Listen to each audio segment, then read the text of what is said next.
Hoje eu estou aqui com o professor Rafael Zambelli, que fez o doutorado na Universidade de Sydney e é ex-editor-chefe do Brazilian Journal of Physical Therapy e atualmente é professor e pesquisador do Departamento de Fisioterapia da UFMG.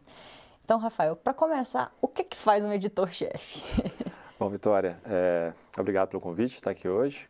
Bom, então eu terminei as minhas atividades na revista esse mês, para falar a verdade. Então eu fiquei lá 5 anos, desde 2019 até agora, 2024. E o editor-chefe, ele tem um papel muito importante na revista porque em várias fases do processo, né? Bom, é a gente que decide qual o conteúdo, quais são os artigos que nós iremos publicar. Então, dentro da nossa função, todos os artigos que a gente recebe, é o editor-chefe que vai avaliar se vale a pena esse artigo entrar em revisão dentro da revista, tá? Ou se esse artigo vai ser rejeitado, já não se encaixa dentro do escopo da revista, por exemplo. Tá? Então, essa é a primeira decisão que o editor-chefe faz. Mas aí você lê todos os artigos? Sim, a gente lê todos os artigos que chegam na revista. Então, a gente lê resumo, título e a gente, baseado nessas informações iniciais, a gente já decide se o artigo ele vale a pena entrar em revisão ou não. Tá? Qual é o número, mais ou menos, disso? Porque eu estou imaginando que assim, qualquer aluno pode enviar um artigo. Isso. A revista recebe por ano 1000 artigos científicos. E nós somos, atualmente, 3 editores. Né? Agora que eu saí, entrou outra pessoa no meu lugar, mas são 3 editores que fazem esse papel de avaliar esses artigos. Então, a gente recebe em torno de 10 artigos por semana. Tá? A gente, quando recebe esse artigo, a gente faz uma leitura rápida desse artigo, né? Não é em detalhes também, mas a gente avalia, a gente lê, geralmente o artigo vem com uma carta de apresentação, né? Que a gente chama de cover letter. Então a gente lê aquela carta, a gente lê o título, o resumo e nós editores a gente foca muito na metodologia do artigo para ver se ele se encaixa dentro daquilo que a gente se propõe a publicar. Então, a gente faz essa avaliação inicial no início, tá? Uma vez que o artigo, a gente acha que ele se enquadra, a gente coloca ele no processo de revisão por pares e, mais no final do processo, a gente faz também uma avaliação final do artigo para colocar ele nas normas e dentro da formatação que a gente acredita que é o melhor para a revista. Se encaixa nas normas que a gente quer como o artigo saia, né? Então, a gente faz esse acompanhamento no final também. Então, tanto no início do processo quanto no final, o papel do editor é bastante importante. Entendi. Aí você falou que faz a revisão por pares. E aí, Isso. O que é a revisão por pares? Bom, a revisão por pares, todo artigo científico ele é avaliado por 2 revisores, por 2 pessoas, né? Que a gente julga ser o expert na área, tá? Mas o editor-chefe, ele não trabalha sozinho na revista, ele também tem os editores associados, tá? Então, é uma equipe grande de editores associados, que geralmente são pessoas que são experts em diferentes áreas da fisioterapia. Então, uma vez que a gente recebe o artigo, a gente acha que ele se enquadra dentro dos critérios mínimos de qualidade e também o tema está dentro do escopo da revista, a gente envia para aquele editor associado que quando o artigo é mais próximo, né, da área de expertise do editor associado. Se é um cara da ortopedia, ele só vai receber artigo de ortopedia. De respiratória, só de respiratória. Exatamente. Entendi. Então, uma vez que o editor associado recebe esse artigo, ele também tem ele também faz a avaliação dele. Então, ele pode, naquela avaliação inicial dele, ele pode rejeitar o artigo ou ele pode colocar esse artigo para revisão. Tá? E quando ele coloca para revisão, ele tem que alocar esse artigo para, no mínimo, 2 revisores. Então, 2 pessoas que ele confia, que ele acredita que é capaz de fazer um parecer, né, sobre aquele artigo. Ele envia o artigo para esses revisores. Os revisores têm um tempo ali de fazer a revisão. E o parecer eles enviam de volta para o editor associado. O editor associado, ele lê os 2 pareceres, lê o artigo e faz uma síntese e envia de volta para nós, editores-chefes. Então, quando chega para a gente tem um parecer dos revisores que fizeram a revisão, do editor associado, ele pode recomendar o artigo voltar para os autores, por exemplo, para eles fazerem ajustes ou rejeitar. Mas o editor-chefe ele tem esse poder de decidir, mesmo independente do que foi que veio escrito nos pareceres. Claro que a gente leva isso em consideração, né, porque são experts da área, e aí a gente toma a decisão, que é ou rejeitar o artigo, ou enviar de volta para os autores para eles fazerem alguns ajustes e modificações, ou aceitar o artigo. Entendi. Tá. E aí você falou que eles avaliam esse artigo. E aí, na sua opinião, quais são os critérios mais importantes para avaliar um artigo? Bom, isso depende um pouco, assim, de cada revista, eu acredito, tá? No caso da nossa revista, da Brazilian Journal of Physical Therapy, a gente foca muito na qualidade, tá? Então, cada desenho de estudo, ele tem que seguir normas específicas, tá? Então, por exemplo, tá? Se é um ensaio clínico que chegou na revista, né? Esse ensaio clínico ele tem que seguir critérios específicos de qualidade, tá? Então, hoje a gente tem o Consort Statement, que é uma diretriz para quem quer publicar e fazer um ensaio clínico, tá? Então, a gente acaba olhando como se fosse um checklist, né? A gente olha se ele cumpriu, se aquele desenho de estudo cumpriu aqueles pontos que são recomendados, tá? Então, esse é o primeiro trabalho que não só a gente, mas o editor associado e também os revisores fazem, tá?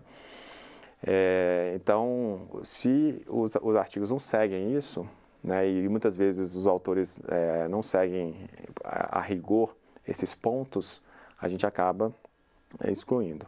Uma outra questão que acontece muito é que muitos autores, eles acabam procurando a revista mais pelo impacto que ela tem. Então, se o fator de impacto é alto, eu quero tentar ali primeiro. Eu quero publicar lá.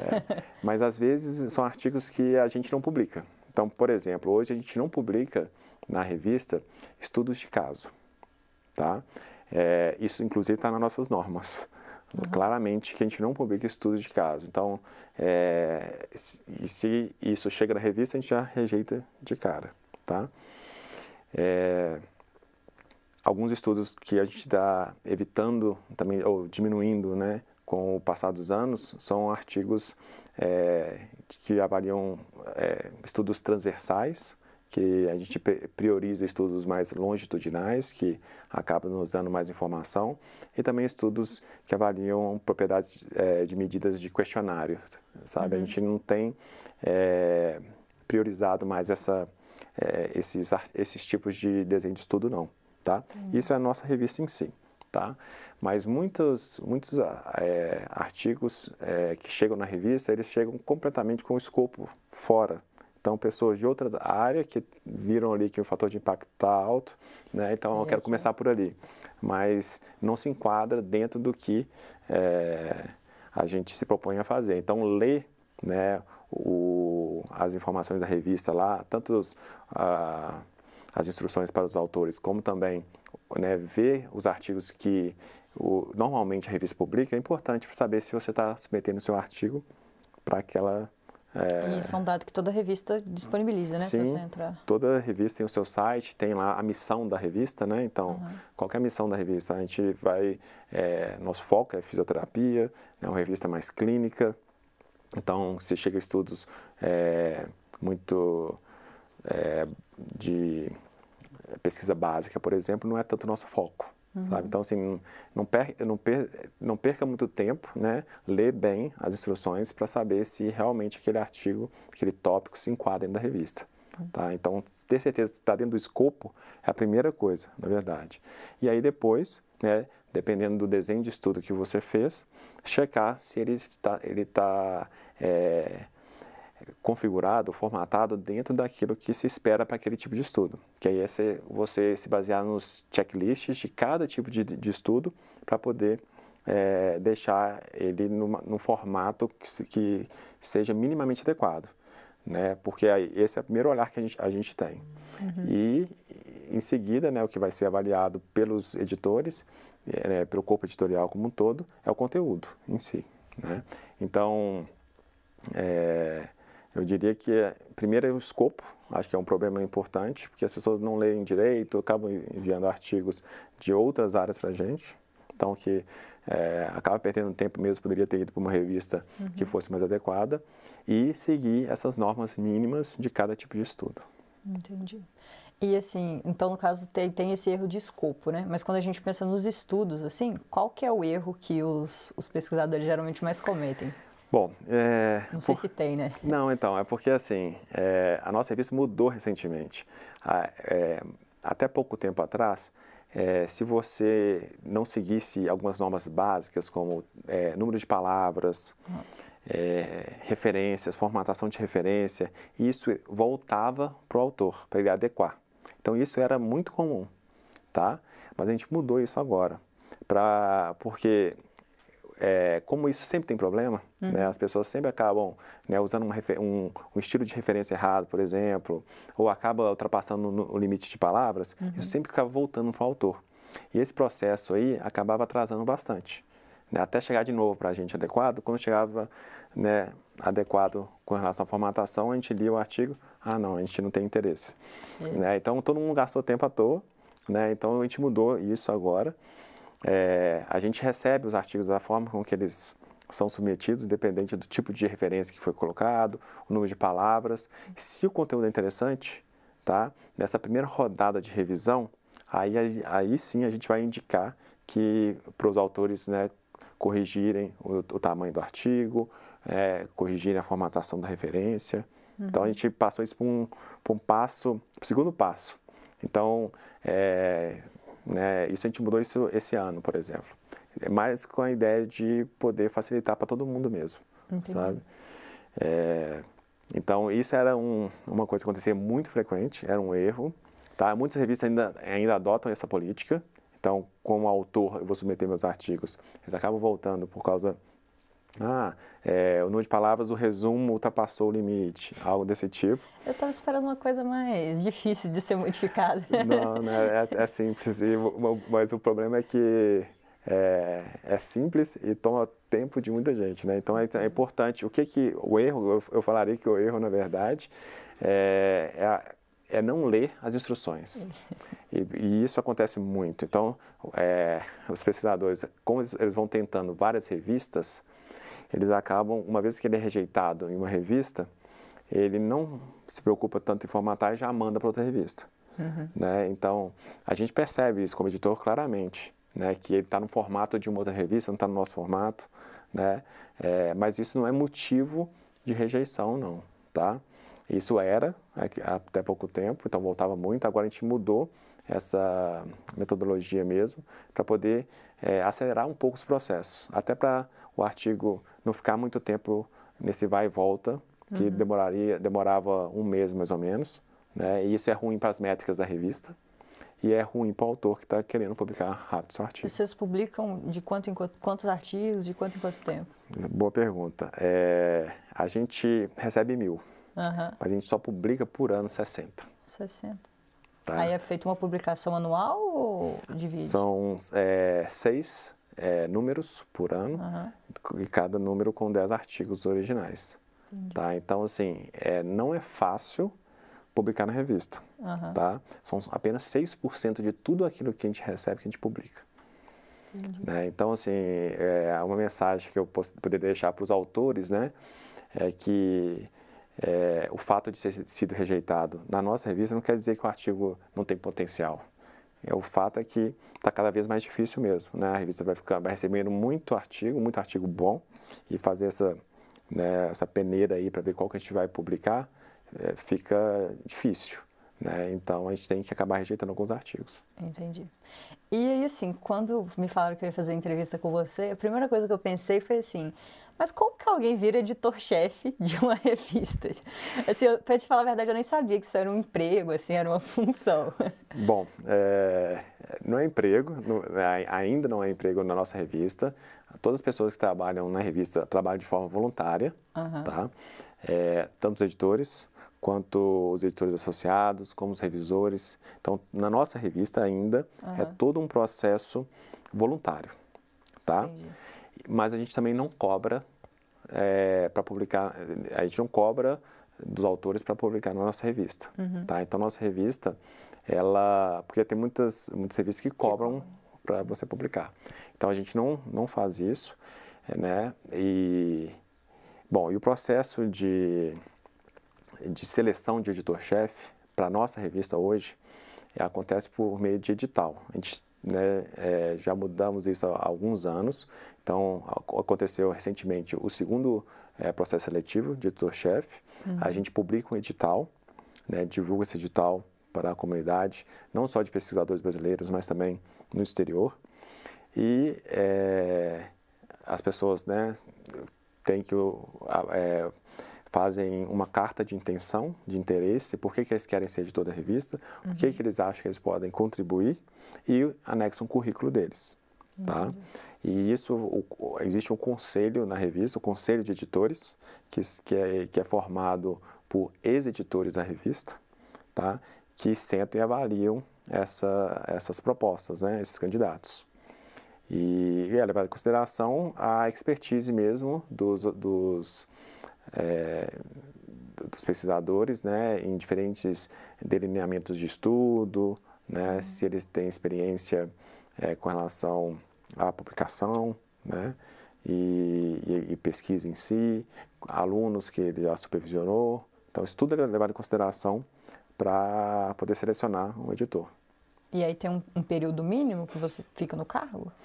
O máximo, sim, no caso, né? A gente tem uma resolução na revista, são 4 anos, e aí se você, aí se renova por mais 4 anos. Entendi. E aí é o máximo que você pode ficar, então, é 8 anos.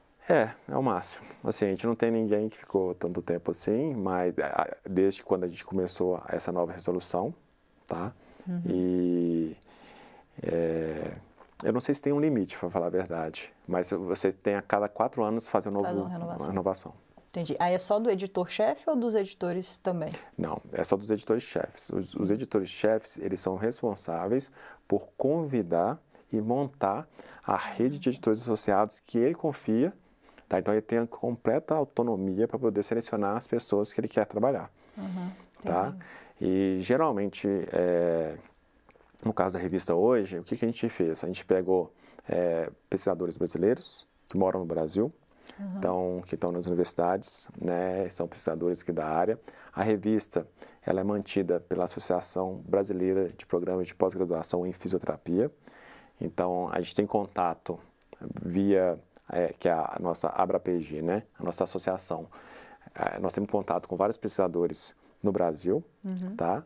E, então, essa relação, esse networking que cada editor-chefe tem, ele acaba, né, sentando e avaliando e convidando as pessoas para fazer parte dessa equipe de editores associados.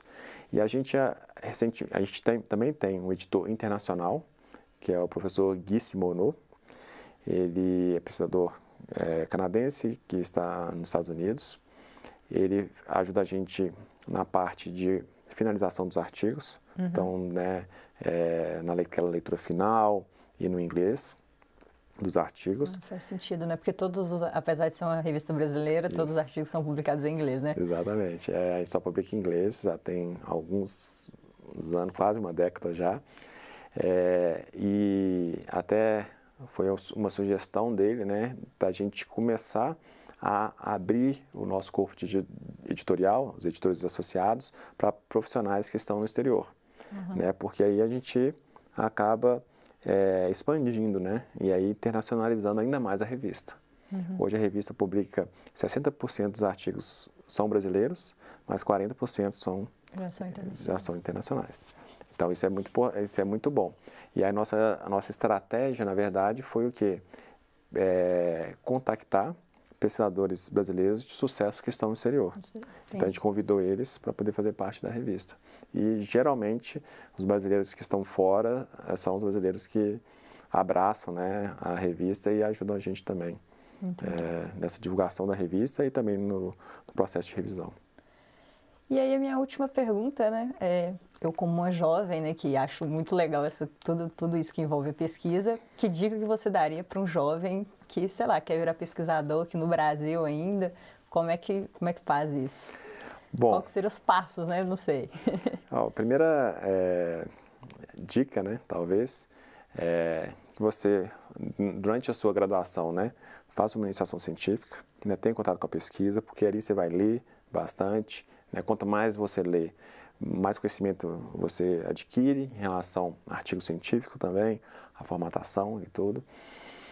É claro que todo mundo espera publicar em revistas de alto impacto, né? Mas a gente tem que reconhecer que muitas das pesquisas que a gente faz durante a graduação, por exemplo, elas nem sempre vão conseguir, né, chegar numa revista de muito grande, né, alto impacto, assim, muito rápido. Então, esses projetos que a gente desenvolve durante a faculdade geralmente vão para revistas de baixo impacto, tá? E isso faz parte do seu processo de crescimento, né? O aluno tem que entender que quanto mais ele se expor, né, ele publicar, né, formatar o artigo, submeter para as revistas, entrar no site, isso tudo ele vai adquirindo conhecimento, né?